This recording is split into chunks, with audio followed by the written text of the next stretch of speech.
আসসালামু আলাইকুম, welcome back to my channel with another new blog. আশা করি সবাই অনেক ভালো আছো। আমি আলহামদুলিল্লাহ তোমাদের দোয়ায় ভালো আছি। নতুন বছরের জন্য অনেক অনেক শুভকামনা। সবার ভালো কাটুক নতুন বছরটি। বাইরে প্রচণ্ড কুয়াশা, আর এখন একটু পরে হয়তো আজান দিয়ে দেবে।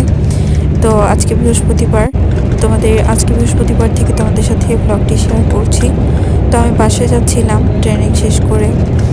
তো অনেক প্রচুর ঠান্ডা, বাতাস লাগছিল কানে, যদিও বাসের সব জানালা বন্ধ। তো কাল শুক্রবার, শনিবারে আবার তোমার কাজ আছে, ট্রেনিংয়ের যেতে হবে। আবার 1 তারিখে তো বই দিবে। সো সব মিলে অনেক ব্যস্ত। বাচ্চাদেরকে নতুন নতুন বইয়ের জন্য তারা তো ওয়েট করেই, তাই না, যারা পাশ করেছে।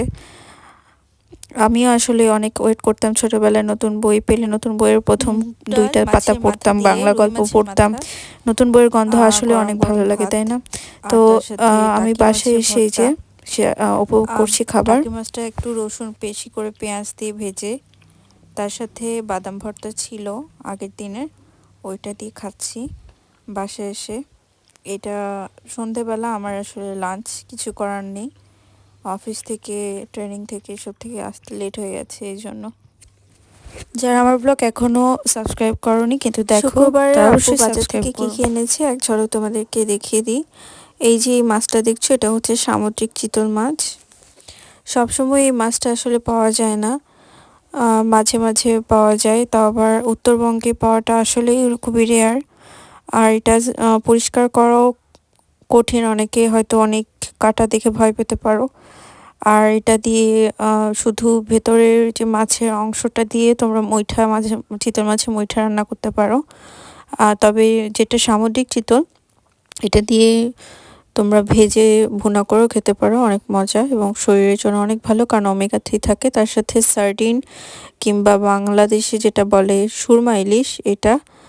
আর চিংড়ি মাছ, গলদা চিংড়ি এনেছিল আমার জন্য, সেগুলো পরিষ্কার করছি। গলদা চিংড়িটা আমি পরিষ্কার করব, কারণ আম্মু পারে না ভালো মতো পরিষ্কার করতে, এই জন্য আমি করে ফেলবো। আর মলা ঢালা মাছ যেটা, ওটা আনা হয়েছে। এর সাথে মিশালা, আসলে মাছের মধ্যে গুচি ছিল, চিংড়ি ছোট ছিল, আর অনেক পাতাশি অনেক মাছ ছিল, আমি কিছু কিছু নাম জানিও না। তো এগুলো এনেছিল। আর দেশি মুরগি একটা এনেছিল। দেশি কিংবা সোনালি ছাড়া, এই দুটো ধরনের মুরগি ছাড়া আব্বু খায় না, এই জন্য আর কি ছোট মুরগির সাইজটা। দেশি মুরগি দিয়ে আজকে রান্না হবে এই যে ফুলকপি, শীতকালে মটরশুঁটি আর নতুন আলু দিয়ে রান্না হবে। আর বাঁধাকপিও এনেছিল, টমেটো, সিম, বেগুন, এসব এনেছিল, পুঁই শাক এনেছিল, আরও সবজি সেগুলো এনেছিল বাজারে। নতুন বছরে নতুন খাদ্যাভ্যাস কিন্তু খুব জরুরি, তাই না বন্ধুরা? সবাই কিন্তু বুঝে শুনে আমি কিভাবে চিংড়ি পরিষ্কার করি তোমাদেরকে দেখিয়ে দিই। আমি বটি দিয়ে করছি, তবে আমি চাকু কিংবা ছুরি, যেটা বলে সেটা দিয়েও করতে পারি, কিন্তু বটি দিয়ে আমার কাছে এই জিনিসটাই আরও ইজি লাগে। তো আমি প্রথমে এই যে চিংড়ি মাছের যেগুলো আমরা খাই না, সাইড থেকে এগুলো কেটে নিব। তারপর চোখও খাই না, চোখ অনেকে অবশ্য মাথা সহ রাখতে পছন্দ করে, কিন্তু আমি সেটা রাখি না। ভালো করে এই যে হাড়ের মতো যে চোখা জিনিসটা, বাগদা কিংবা গলদা চিংড়ি থাকে, এটা কেটে নিব। তবে মাথার মধ্যে যে জিনিসটা দেখো তোমরা, ওটা ঘিলু থাকে, অনেকে এটাকে ওর মল মনে করে ফেলে দাও, এটা করবে না। আর মল যেটা থাকে, ওইটা পেছন দিক থেকে একটু কেটে নিয়ে আমি তোমাদেরকে দেখাই। আমি টুথপিকের সাহায্যে ওইটা বের করে ফেলি। তো খুব তাড়াতাড়ি তোমাদেরকে দেখাচ্ছি, কারণ এত আস্তে করে তোমাদেরকে একটা ব্লগ অনেক বড় হয়ে গেলে তোমাদেরও সময় নষ্ট। আর ব্লগ দেখে তোমরা এই একটা জিনিস যদি আমি স্লোলি দেখাই, খুব ভালোভাবে শিখতে পারার জন্য, সেভাবে আমি আগেও ব্লগে দেখিয়েছি, তাই নতুন করে আর চিংড়ি মাছ বাচ্চাটা ওভাবে দেখাচ্ছি না। তোমাদেরকে তো বলে দিলাম, শুধু মাথাটুকু নিয়ে নেবে, পুরোটা ফেলবে না। অনেকে খোসা ছাড়াও পছন্দ করো, তারা খোসা ফেলে দিতে পারো। আর খোসা নিলে লাল হয়ে যায় একটু তেলে ভাজলে, এই জন্য আমি খোসা সহ রেখেছি। পরে এই তো আমি এভাবে সাফ করে নিব, আর টুথপিক দিয়ে পরিষ্কার করে নিচ্ছি। যে দেখলে টুথপিক পাশে, ওটা দিয়ে আমি এভাবে কাঠি দিয়ে সুন্দর করে পরিষ্কার করে নিব। তো বেশি ছিল না, অল্পই ছিল। অল্প অল্প করে আব্বু অনেক মাছ নিয়ে এসেছে শুক্রবারে, এক সপ্তাহের বাজার মূলত শুক্রবারে করা হয়, ওইটাই পুরো সপ্তাহ চালানো হয়, কারণ আমরা সবাই ব্যস্ত। প্রত্যেকদিন এভাবে মাছ আনলে তো কে পরিষ্কার করবে, এটা আসলে সম্ভব না। এই জন্য আব্বু শুক্রবার বা ছুটির দিনেই করে বাজারটা। তো আমি যে হাত পা ছিল চিংড়ি সেগুলো রেখেছি, কারণ ওগুলো বড় ছিল জন্য। বড় যদি না থাকে, খুব চিকন থাকে, তাহলে ফেলে দিবে, রাখার প্রয়োজন নেই। তো আমার পরিষ্কার হয়ে গেছে। এখন আম্মু সুরমা ইলিশ আর যেই চিতল মাছটা ওটা পরিষ্কার করছে, কিভাবে কাটা হচ্ছে।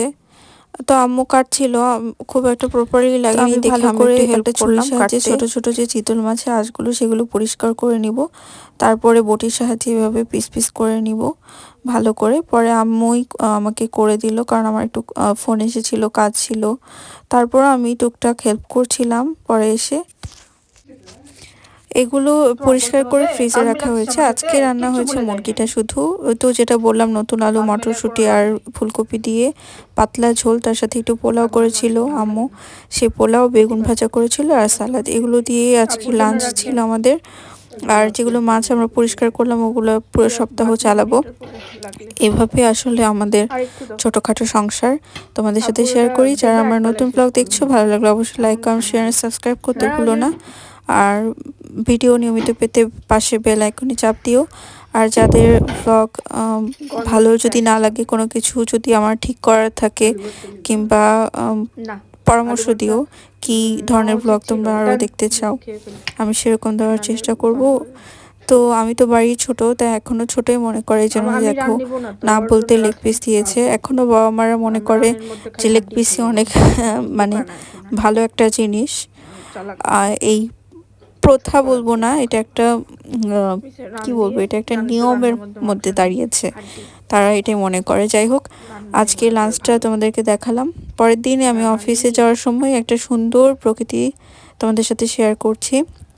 এই পাশে যে সরিষার মধু চাক, মানে মধু চাষ করছে আর কি।